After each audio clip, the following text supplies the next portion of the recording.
Namo Buddhaya, Mas Chandra, Namo Buddhaya, Mas Kristo. Hari ini kita belajar agama, kita awali dengan membacakan nama Kalapata. Yuk, sikap anjali, mata dipejamkan.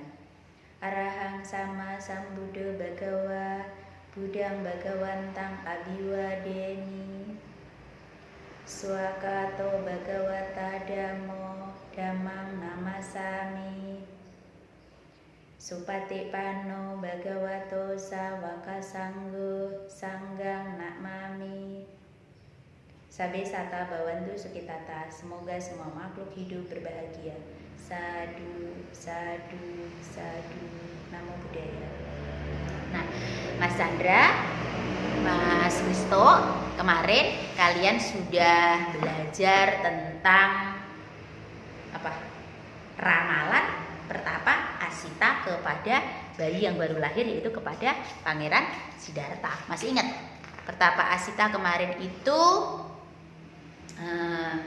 datang dari Gunung Himalaya, ya, kemudian mengunjungi bayi yang baru lahir. Dia tertawa, kemudian dia menangis. Dia tertawa karena melihat 32 tanda manusia agung di tubuh bayi tersebut. Sementara dia menangis karena dia merasa umurnya sudah tua, sehingga kelak tidak mampu mendengar ajaran Buddha. Nah, anak-anak, Ibu akan lanjutkan. Hari ini kita akan belajar tentang upacara pemberian nama. Jadi dikisahkan setelah pertapa Asita kembali dari Kapilawastu, kemudian dia balik ke Gunung Himalaya. 5 hari setelah Siddhartha lahir, Raja Suddhodana memanggil 108 Brahmana. Raja Suddhodana memanggil 108 Brahmana untuk datang ke istana untuk meramal bayi yang baru lahir tadi. Datanglah 108 peramal itu. Tapi di antara 108 peramal itu hanya ada 8 peramal yang mahir. Hanya ada 8 peramal yang mahir. Dari 8 peramal itu, 7 diantaranya mengatakan, dia setelah melihat bayi itu ada 32 tanda manusia agung. 7 peramal itu mengatakan, wah Baginda, bayi ini kelak kalau misalnya dia meninggalkan istana, dia akan menjadi Buddha. Tetapi kalau dia tidak meninggalkan istana, dia akan menjadi seorang raja yang menguasai dunia. Nah, jadi ketujuh ini punya 2 ramalan. Jika bayi ini tetap di istana, kelak akan menjadi raja dunia. Tetapi jika bayi ini kelak meninggalkan istana, maka dia akan menjadi Buddha. Nah, 1 peramal yang paling muda yang bernama Kondana, tadi kan ada 8 kan? Yang 7 tadi meramalkan antara 2, yang 1 yang paling muda yang bernama Kondana mengatakan bahwa bayi yang baru lahir ini kelak pasti menjadi Buddha. Nah, itu ramalan para Brahmana tentang bayi yang baru lahir. Nah, akhirnya setelah mereka semua berunding, disepakati bahwa bayi yang baru lahir ini diberi nama Siddhartha. Apa artinya? Siddhartha itu punya arti tercapailah cita-citanya. Jadi ini bayi nanti kalau udah gede, dia punya cita-cita mau jadi apa, mudah-mudahan tercapai. Jadi ulang, di usia 5 hari diadakan upacara pemberian nama. Raja Suddhodana memanggil 108 Brahmana untuk meramalkan bayi itu. 8 yang mahir, 7 diantaranya mengatakan antara 2. Jika bayi ini menjadi raja, kelak akan menjadi raja dunia. Jika bayi ini meninggalkan istana, kelak menjadi Buddha. Sementara 1 Brahmana yang paling muda yang bernama Kondana mengatakan bahwa bayi ini kelak pasti menjadi Buddha. Nah, akhirnya disepakati bahwa bayi yang baru lahir ini diberi nama Siddhartha, yang artinya tercapailah cita-citanya. Nah, anak-anak, apa yang terjadi sesudahnya? Setelah upacara pemberian nama 2 hari kemudian, artinya waktu itu Siddhartha berusia 7 hari.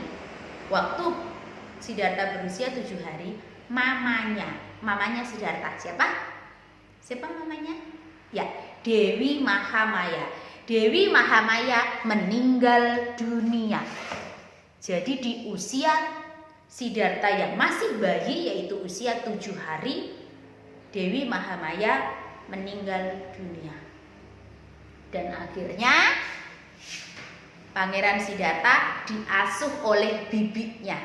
Siapa bibinya? Adiknya Dewi Mahamaya yang menemani Dewi Mahamaya mau melahirkan Kedewadahan. Masih ingat siapa namanya?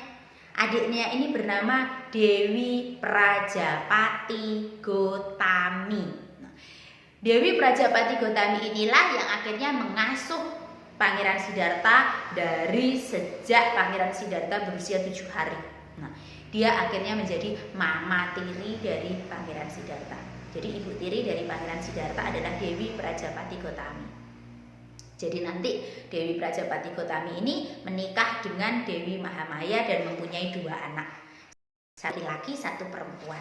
Yang laki-laki bernama Nanda, yang perempuan bernama Rupananda. Nah, itu kisah dari Pangeran Siddhartha semasa bayi. Jadi hari ini kita akan belajar tentang upacara pemberian nama saja. Nah, mengerti? Ada pertanyaan? Nah, kalau tidak ada, tugas kalian adalah buka buku Ehipasikonya. Sudah? Buka buku Ehipasikonya. Nah, wah ini ada kisah sifat mulia Pangeran Siddhartha. Nah, Ibu akan cerita dulu deh. Setelah Siddhartha ini diasuh oleh bibinya, Dewi Prajapati Gotami, Siddhartha ini diasuh dengan penuh kemewahan, dengan penuh kesenangan, semua keinginannya dipenuhi, dilayani dengan para pelayan yang cantik-cantik, yang muda-muda, yang ganteng-ganteng, semua keperluan dipenuhi oleh ayahnya. Tapi Pangeran Siddhartha tidak manja. Dia tidak apa-apa, dikit-dikit, dikit-dikit, enggak. Kalau dia bisa melakukan itu sendiri, dia lakukan sendiri. Dia tidak manja. Dia juga tidak sombong. Nah, dia juga tidak sombong. Nah, ceritanya pada suatu ketika kalian harus tahu, Pangeran Siddhartha ini mulai sekolah pada usia 7 tahun. Nah, dia mulai sekolah pada usia 7 tahun. Tetapi sekolahnya tidak pergi ke sekolah. Sekolahnya di rumah kayak kamu. Tetapi bedanya, gurunya datang ke rumah. Raja Suddhodana memanggil seorang guru untuk mengajari Pangeran Siddhartha di istana tadi. Nah, kalau ibu kan datang ke sekolah kalian lewat video ya. Nah, kalau Pangeran Siddhartha tidak, gurunya diundang datang ke istana untuk mengajari Pangeran Siddhartha.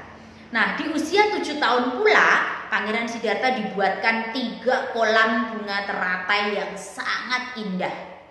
Kolam bunga teratai warna merah, kolam teratai warna biru, dan kolam bunga teratai warna putih.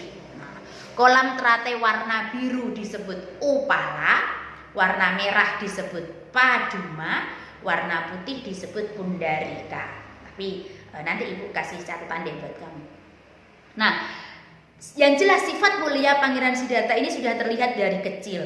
Dari kecil dia pernah di usia 7 tahun juga diajak oleh ayahnya ke perayaan membajak sawah. Kalau tempat kita Kabumi kali ya, perayaan membajak sawah. Nah, di perayaan membajak sawah itu semua sapinya dihias. Nah, dipakein kalung-kalung. Raja Suddhodana pun memulai acara itu membajak dengan bajak emas. Kamu pernah nggak lihat orang membajak sawah pakai kerbau atau sapi? Nggak pernah ya. Sekarang pakai traktor tuh. Papanya ayahnya Mas Chandra ya yang sering traktor sawah ya. Kalau zaman dulu itu pakai sapi, kalau nggak pakai kerbau, itu buat membajak sawah.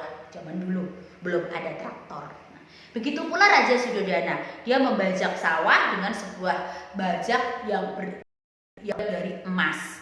Sementara para menterinya terbuat dari perak. Nah, Pangeran Siddhartha diajak tuh ke perayaan membajak, rame di situ banyak orang. Tetapi Pangeran Siddhartha tidak ikut di situ. Dia justru menyendiri ke sebuah tempat, dia duduk di bawah sebuah pohon, yaitu pohon jambu. Pohon jambu itu berbuah lebat. Tapi Pangeran Siddhartha nggak manjat. Nah, siapa tuh kemarin yang ada manjat buahnya siapa tuh? Ada tuh. Nah, nggak boleh, itu namanya mencuri. Nah, Pangeran Siddhartha tidak, dia tidak manjat, dia tahu pohon jambu itu berbuah lebat, tapi dia tidak manjat. Dia duduk di bawah pohon jambu itu, dia sikap bermeditasi, dan dia bermeditasi di bawah pohon jambu. Di usia berapa tahun tadi? 7 tahun. Nah, dia bermeditasi di situ, semua pelayannya dan raja semua menikmati festival perayaan membaca di sana. Mereka nggak sadar kalau Pangeran Siddhartha hilang. Nah, pas udah selesai gitu ya, udah mau selesai, dia lihat, wah Pangeran Siddhartha hilang. Cari tuh.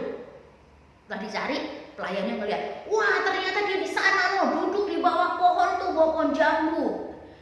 Semuanya pada datang ke situ, termasuk Raja Suddhodana mengunjungi anaknya yang lagi duduk meditasi di bawah pohon jambu.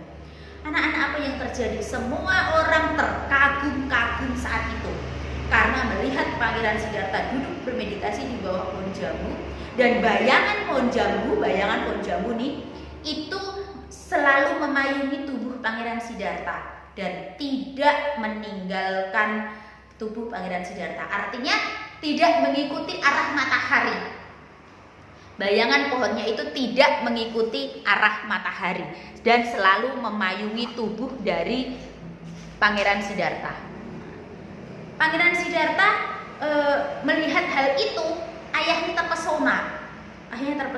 Lantas ayahnya memberi hormat kepada Pangeran Siddhartha. Itu hormat kedua dari Raja Suddhodana kepada Pangeran Siddhartha.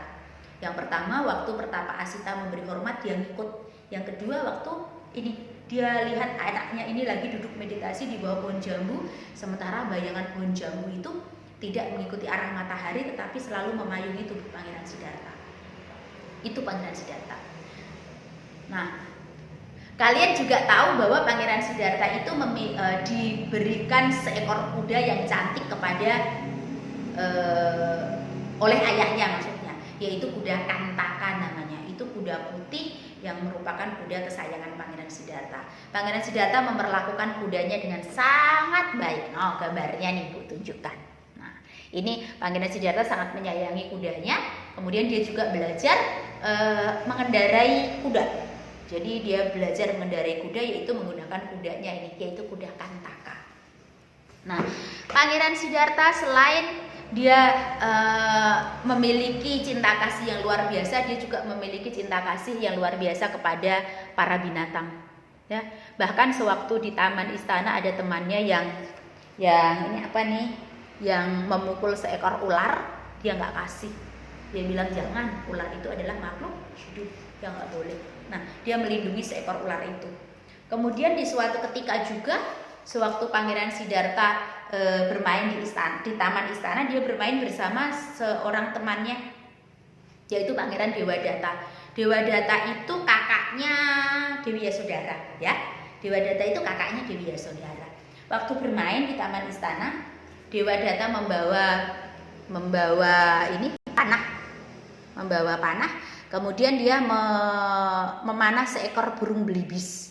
Ada beberapa versi yang menyatakan bahwa ini adalah angsa, tapi menurut ibu adalah burung belibis. Burung belibis itu burung warna putih yang biasanya di sawah-sawah, ya. Itu warna putih biasanya di sawah-sawah. Nah, burung belibis ini dipanah oleh Dewadatta dan akhirnya mengenai burung ini, sehingga burung ini terjatuh dan terluka di sayapnya. Pangeran Siddhartha lari menolong burung belibis ini, ya. Sesudah ditolong, kemudian Dewadatta marah-marah. Dewadatta bilang, itu burung saya, itu saya yang mana? Katanya. Siddhartha bilang, gak boleh, ini burung saya karena saya mendapatkan. Ribut tuh mereka memperebutkan burung tadi. Nah, mereka berdua memperebutkan burung-burung belibis ini. Nah, sesudah itu akhirnya dibuatlah kesepakatan bahwa mereka akan ke Dewan Bijaksana di istana, bawa ke pengadilan. Nah, di Dewan Bijaksana itu akhirnya Siddhartha sama Dewadatta datang bawa burung itu, ditanya sama Pak Hakim, Pak Jaksa, ada apa nih? Dewadatta cerita bahwa saya main di istana sama Siddhartha, saya bawa panah, ada burung terbang, sekelompok burung terbang, saya panahlah satu, kena satu Pak, kena tuh Pak, Siddhartha Pak lari, diambil itu burungnya, gitu. Itu kan punya saya yang panah. Kenapa diambil sama Siddhartha? Saya minta nggak dikasih.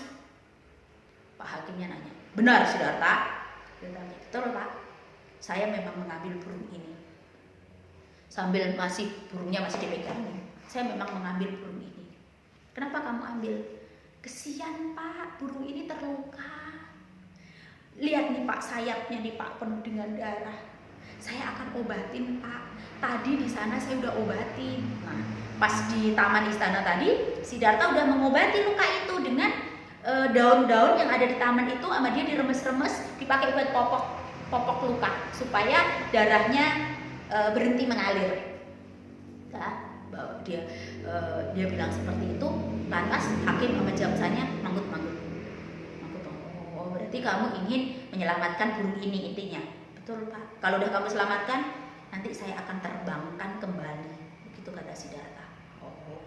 Lantas para hakim sama jaksanya nih pada musyawarah nih.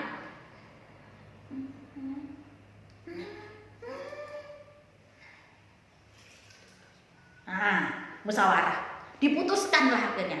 Oke, tok. Pengumuman. Hidup adalah milik orang yang menyelamatkan. Hidup bukanlah milik orang yang menghancurkan. Karena itu diputuskan bahwa burung belibis ini adalah milik Siddhartha. Tok. Nah, sudah diputuskan. Burung itu milik Siddhartha. Siddhartha membawa pulang ke istana burung itu, kemudian diobati, dan setelah burung itu sembuh, burung itu diterbangkan kembali oleh Pangeran Siddhartha. Nah, itu bukti dari cinta kasih yang dimiliki oleh Pangeran Siddhartha yang diwujudkan dalam tindakan nyata.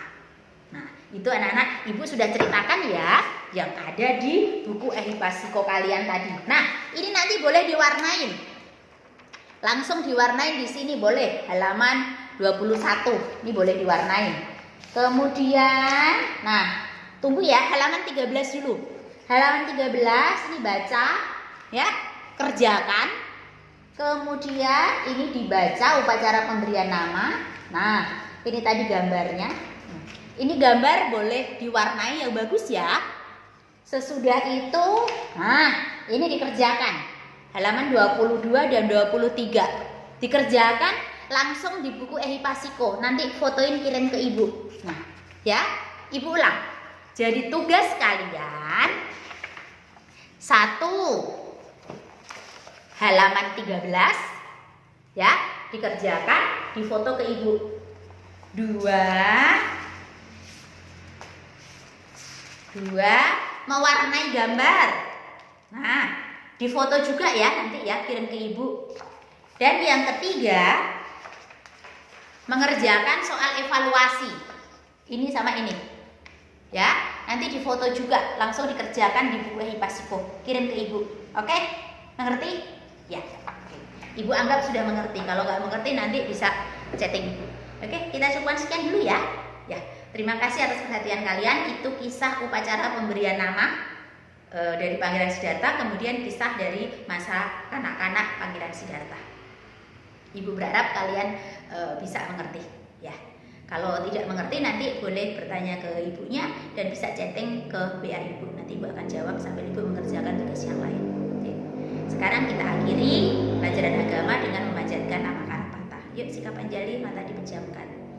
Arahang sama sambuddho bhagawa budang bhagawantang abiwademi swakato bhagawata dhammo dhammang namasami supatipano bhagavato sawaka sanggo sanggang namami.